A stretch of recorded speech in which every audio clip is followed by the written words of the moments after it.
we need to stay also in the transport sector. Transport fares are likely to go up by some 20% in the next 24 hours. That's what we're learning. This is according to the Ghana Private Road Transport Union, GPRTU, which explains that its decision is due to the hike in prices of fuel over the last few months. GPRTU has been fighting government in recent times over the failure of the Transport Ministry to facilitate the reduction of some tax measures, which is negatively affecting the cost build-up. Due to this, prices are expected to go up in less than 24 hours. So let's deal with all of the issues comprehensively. Joining us now is Samuel Amwa, National Communications Team member of GPRTU. Samuel, it's not a good time to be talking to you, I must confess, because it means that we're going to be paying more at just a critical time where we've seen a 15% hike in transport fares.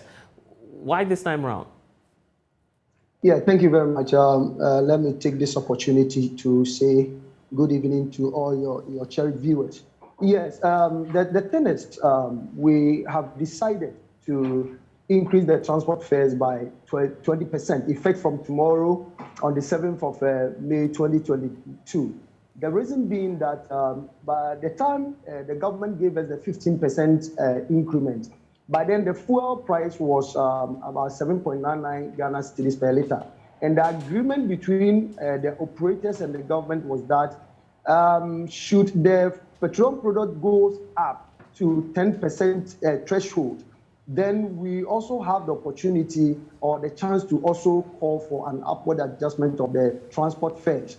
Looking at where the petroleum product was and looking at where it is now, it has been increased about 45 to 50% as of now.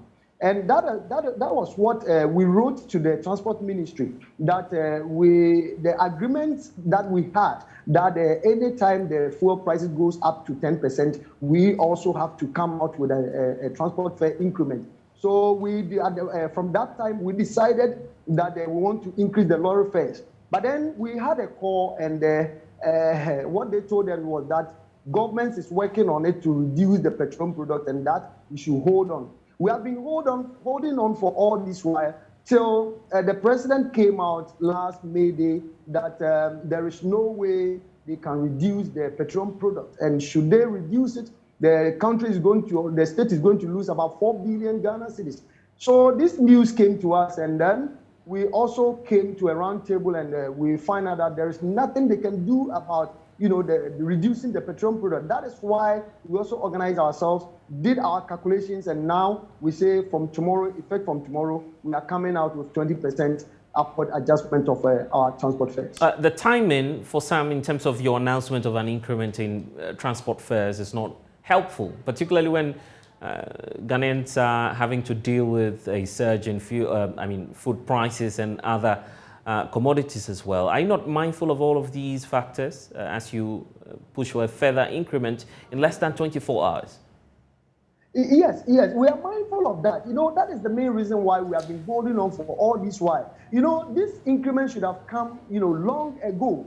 And because of all this economic hardship, that is why we have been holding on till this time, thinking the government can also adjust, or thinking the government can also sacrifice by reducing some of the taxes or by reducing the fuel price. The business that we run, the petroleum product is the major component that we use to run our business. Talking of the spare parts and talking of lubricants and other components that we use, they have all gone up. Now go to stations and go and check what is happening there. Drivers come to work, they work. At the close of the day, all the monies they get, they take all the monies to the filling station and use all to buy fuel. They cannot even meet their sales. Countless, when you visit workshops, you see vehicles being parked there. Countless don't have money to buy the spare parts to repair their cars and all that. So we have come to understand that if we don't come out with that increment, then meaning the business is collapsing. And but the same way you're feeling, is the same thing an average Ghanaian out there will be feeling. I mean, there's generally inflation, so why not hold on a bit? Just as we know, the 15% increment you did has not spanned, say, 2 or 3 months. So why not give us some more time just to adjust ourselves to this price increment that we're about seeing? My brother, given more time, I think it will come to a time you go to a lorry station and you don't even find one vehicle there, just because when they work, they won't get the money. You see, each and every person work for a profit. And until when should a driver work and sacrifice his money? Drivers has been sacrificing for all this while. Let me draw you a little back. You remember during the COVID era, we were asked to reduce our passengers by 111, okay? Even by then, we were asking the government to even increase our lorry fares or to reduce the petrol product. They didn't do that. Even as of that time, we were still paying the same insurances that we pay. We were still paying the DBLA taxes and that we were paying. Even during those era, some monies were given to some institutions, but drivers, nobody mind any driver to make sure to see that, drivers too, we serve the country and we are playing a major role in the development of the country. So what do you mean by that? You're paying us back? You're paying us back? That's what you're telling us? It's payback time, right? No, it's not for payback time. But what we are saying is the duty of the government to sacrifice for the nation. So if the government refuses to sacrifice for the nation, why is it that an ordinary driver should sacrifice for the nation? That is the point. The government is saying that if he reduces the petrol product, he is going to lose about 4 billion Ghana cedis. But we, the drivers, we should maintain our fares by buying the petrol product at a higher cost. What is going to be, or what is going to happen in our various homes? This is the same business we do to take our children to schools. This is the same business we do to rent. You see, nowadays, go to other stations and check. There are drivers who can't even pay for their rent. There are drivers who can't even afford for even a daily chop money in their house, just because they work and at the close of the day, they will send all the money to the petrol pump and they use it to buy fuel. Companies are taking their cars from drivers. You see it? So that's why I'm saying it's not something like we are doing a payback time. Yeah. But it's a reality. But I mean, Samuel, to be fair, in terms of the trajectory and the trend of increment, at some point we saw a reduction in the fuel prices. Even you didn't reduce your fares at the time, and the belief is you could make up for that time by holding on a bit with the new increment that you want to put across. Thank you very much. Let me explain something to you. You see, we have a certain percentage that anytime we hit that percentage, then there is the possibility for us to also increase our lorry fares. And let's take it for instance.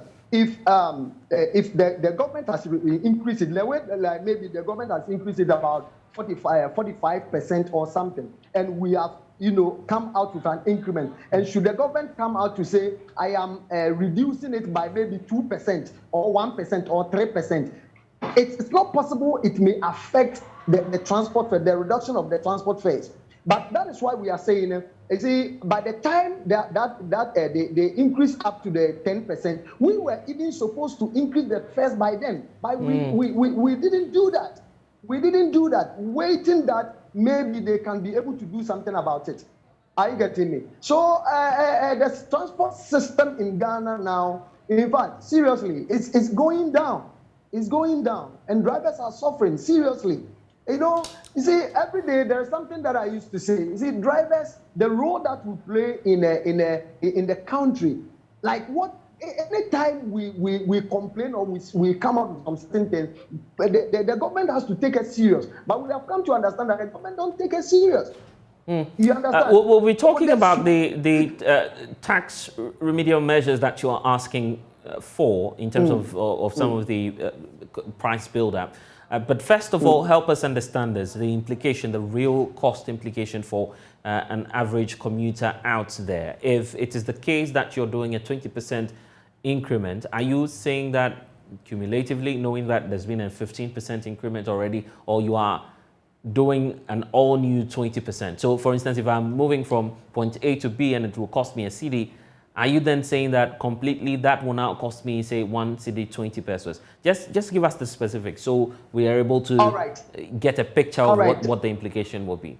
All right, thank you very much. Let me use Ashaiman as an example, because that is where my station is. Ashaiman, previously or currently, as today, when you pick a trotro from Ashama to Tema Committee 1, the amount you pay is 3 cedi 70 pesos. 3 cedi 70 pesos. Okay. And now the 20% of the 3 cedi 70 pesos is likely to jump up to about 4 cedi 50 pesos. I hope you are getting it. But that's not fair. Is that fair? Because you just did a 15% increment. You're doing a completely new 20% increment. That's what you're doing now. We are doing new 20% increment, because by the time we were giving the 15%, by then the petroleum product was 7 cedis 99 pesos at the pump. But Sami, no, I mean what you should have added was supposed to be the 5%, which government didn't really agree with you on. No, my brother, listen. See, now the fuel has been increased about 45%. About 45%. And even by the time the petroleum product got to 8.4, we should have called for an upward adjustment of petroleum product, transport fares. But we didn't do that. So now, from where it was and where it is now, that is why we are coming out with the 20%. Not that we are adding, something to the 15, making it 20. No, that is not what we are talking about. Okay, help us understand this. What will help reduce, at least marginally, the price build-up? Earlier, you were calling for some measures in terms of a tax rebate, if government would either cut down on the taxes or perhaps grant you some tax relief. That's the initial demand you were making. Have you changed that position, or you're still going by that? We've never changed that position. You see, ourselves as transporters, anytime lorry fares have been increased, it affects our businesses because the patronization goes down. That is why we were saying that the government should see to it that some of the taxes that we think now is nuisance, they should reduce or to scrap those taxes. A tax like price stabilization and recovery levy, we have been paying these taxes, and the reason of paying those taxes is to use that money to cushion the petroleum product whenever it goes high. But that money is lying somewhere, whether it's being used or not. They are not using the money for the right purpose. Talking about energy sector levy, or what we call the toll levy, we have been paying this debt for all this while. We've not even seen a single time the government has come out to tell us that the debt was this amount, and we have paid up to this amount, and we have left with this amount to be paid. All these things, talking about pollution and sanitation and polluting levy, this sanitation issue that they are talking about, let me put it straight away, is Bola levy. Go to home or other homes. People, put their Bola and they pay fees. Why is it that they should put it on a petroleum product for us to go and buy and pay taxes on it again? There are so many taxes that we think the government can be able to sacrifice with those taxes. We are the taxpayers. So if take those money to help us, and now we are saying we the payers are saying that it's a hard time. Sami, so it's a guarantee. Sami, it's a guarantee that once government changes at least the figures in terms of how much they're charging you with these tax measures, you would significantly reduce the prices. Is that what you're telling us? Exactly. That is all we are calling for. That is why even December 6th, we call for this sit-down strike. All that we were saying is the government should reduce those taxes. So should government come out today and say, oh, I am reducing the taxes? Yes, we have no option than to quickly, reduce our transport fares. Okay, finally, right. Finally, the concern is you may not have more customers patronizing your services. Are you mindful of this as well? Because obviously the cost is going up. Yes. You see, it will reduce the number of passengers that we pick. But it will sound like those that I'll get to pick, the amount of money that I'll charge them, if I send them and I bring them back, I'll calculate and get some amount of money to buy the fuel. It will not sound like I'll take less and go more trips, use all the money to go and buy fuel.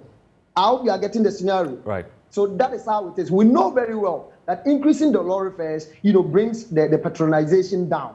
But it will also help us not to use all our monies to buy fuel. So that is how it is. So it may indeed affect your activities, you agree? Yeah, it may affect our activities, seriously. It will affect us, seriously. That is why we are still calling for the government to look, to just take a critical look, to take a second look at, all these things and try and do something about those taxes so that we will all be a bit released in the country. Okay, so are you working together, and let's just get some clarity here. Are you working together with the umbrella body, the Coalition of Transport Unions? Because I understand that was the group that went into the negotiations with government. At some point, there were divergent views. Some of the concerned drivers were of the opinion that we're increasing prices by some 30%. You said 15%. Now there's a 20%. Are all of these groups going to add the 20% to their price build-up? Exactly. We are communicating with all of them, and that umbrella is still there. We are all under. But that would mean that there'll be uneven charges, because already some of them have charged 30%. At the time you were charging 15%. So now if you're placing a 20% flat rate on all of the prices, that will definitely mean that some prices may go up than the others.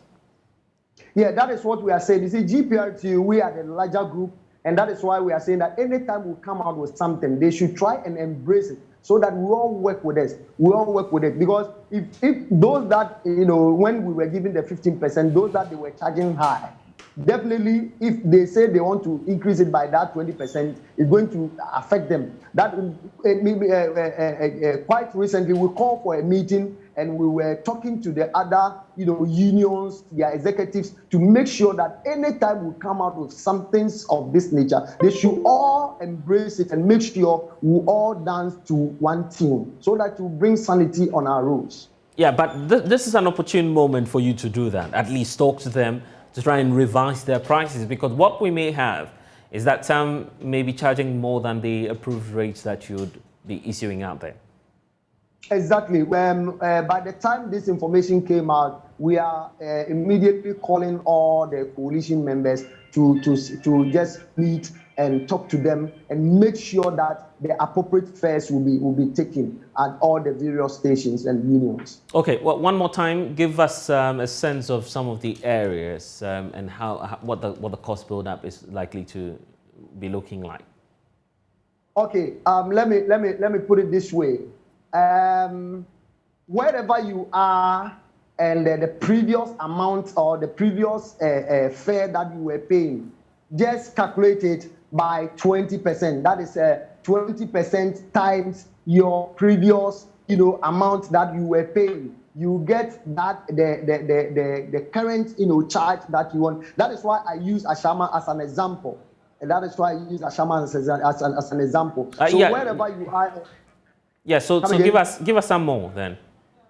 Yes. So wherever you are, in case maybe you are operating from maybe Accra to Kumasi, and you are paying maybe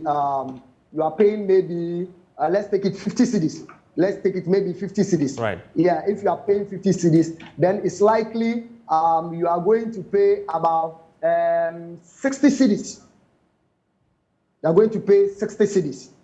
There's going to be 20% adding to your previous amount that you were paying. Actually, quickly, we have given this work to a committee that they are working on it. But before the close of the days, we had a platform who circulate all this information. Right. So you'll be putting out the official rates. You mean exactly? Right. Exactly. Is that we have given it to a committee. They are working on it. Before the close of the day, it will go to all our various platforms, and we'll make sure that all the branches nationwide will go strictly by this directive. Okay, then let's hear from Emmanuel Yeboah. Samuel, thank you for your time. Emmanuel Yeboah is the General Secretary for the Ghana Road Transport Coordinating Council. Obviously, they are also monitoring what's happening now. Emmanuel, thank you so much for your time. So prices are likely to go up in less than 24 hours. This is not great news. I don't know for you. Hello. Yes. Yes. Emmanuel, so we're hearing of the 20% increment. How is this coming to you as the Ghana Road Transport Coordinating Council? Thank you very much for the opportunity. In fact, I'm alien to any information as to the 20% also increase that you are mentioning. Because as a practice, whatever we decide to increase fuel, whatever there's a fuel increase, corresponding transport fare increase. The operators, that is the GPRTU and the Ghana Road Transport Coordinating Council, will meet together with the Minister of Transport to set the motion for discussion and agree on the percentage increase. But as I speak to you, there's no meeting of such data. So for anybody to come out with a definite statement, we are going to increase on this percentage at this time. I don't know how to speak. But this is your word against theirs. They are the service providers, so obviously we'll take them serious when they say we're increasing the prices. They are doing what? They are providing the services, so obviously they would charge. No problem. Nobody is disputing that. All of us provide services. But what I'm saying is that there's a convention that has been developed over the years. And I don't know why we have to depart from it this time around. I don't know what is so special that we have to depart from the convention over the years. Right. And we know that some negotiations commenced earlier. Why is it that we didn't get any report on what the negotiations were and what the outcomes were going to be? So if you can raise up your voice. Yes, I was talking about the negotiations. I was talking about the negotiations that we're hearing of earlier. You commenced engagements with a coalition of transport unions. That conversation happened, but we didn't see the outcome. We didn't hear from the groups as well involved. We started negotiating with who? I was talking about the earlier negotiations. There was a 15% increment. Then there was another negotiations for an upward adjustment again. That's the meeting or negotiation I'm talking about. Now, what I'm saying is that it's a practice we have done over not only the 15% increase. This is something we've been doing for the past years. Okay, so it's not as if it's a new thing that we are introducing. So, and I'm saying the convention is that whenever there's a need for us to discuss anything like that, we do that in collaboration with the GPRTU and the Minister of Transport, and sometimes Consumer Protection Agency. These are the group that we deal with primarily. So if anybody is saying there has been a meeting somewhere else, and for that matter, the decision has been made, well, I don't know, but I cannot speak to that decision. But as far as we are concerned from the council, there hasn't any decision like that. So are you urging the public to disregard the directive or the announcement? I'm doing what? Are you urging the public to disregard the notice we're receiving from GPRTU? That is not for me to say. I've given you the background, the ground rules. So if you have not gone through that ground rules, anybody wants to go ahead to increase fare, I don't know the instruction he has. But as far as we are concerned as a council, we haven't met with the GPRTU, we haven't met with the Ministry of Transport. And I say it's a long-standing tradition that we don't want to depart from it. Okay then. We'll see. So we wait till we meet them. The letter was sent to them at least. I remember we sent a letter to them earlier on, and we couldn't have a meeting. So we sent a reminder to them last, I think today is Friday, on Wednesday. We sent a reminder to them. I've had an indication from the minister, the chief director, that the minister is not available. So he speak to me at close of the day and give me a definite day for a meeting. So until that is done, we don't know how we can come out and say we're increasing 10% or 5% or whatever. So you are talking about next Wednesday, right? I'm talking about. I sent the letter to you. Are you talking about next Wednesday? No, just listen to me. Right. I said we sent a letter earlier on. Mm-hmm. We didn't have the meeting, so we sent a reminder to that letter, and I sent it last Wednesday, 2 days ago. Yeah. So. You get me? Your line is a bit faint, but what you're trying to say is that the meeting should have happened this Wednesday, right? Hello, can you hear me? Yes, that's better now. Yes, what you're talking about. What I'm saying is that we sent a letter earlier on when the price was increased to the region of about 10 cedi a liter. Right. And we're supposed to meet, and there was some few challenges between the operators and the ministers themselves, so we couldn't meet.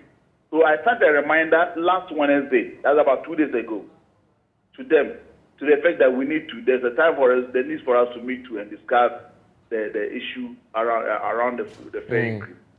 So the chief director gave me a signal this afternoon that the minister is not available, and he will get back to me by the course of the day today the definite day we can meet by Okay. next week. Today is Friday, so definitely, if there'll be any meeting, it will be on between Monday and thereabout. Okay, but we'll see how that will go. In the meantime, the prices will go up as they've told us. So are you not worried that perhaps your intervention may come very late in time? Where my intervention becomes late in what sense? Particularly as we know that it's taking effect in the next 24 hours. So if the meeting will happen next week. Whoever is doing anything on the contrary is flouting the rules of the game. Which law precisely? I'm not law, I'm just flouting the rules of the game. Which game precisely? Were you listening to me when I was talking to you earlier? Yes, but you were talking about a convention, and this is a union that, as I was indicating to you, that has the right to provide a service and charge. So that's what I said earlier on, that if nothing has changed, then why are we departing from a convention that has worked for us over the years? Okay. We'll see about the meeting that you'd be holding, but we're grateful that you've been able to talk to us. Emmanuel Yeboah, thank you so much. Thank you. This is The Pulse. We return shortly after this break.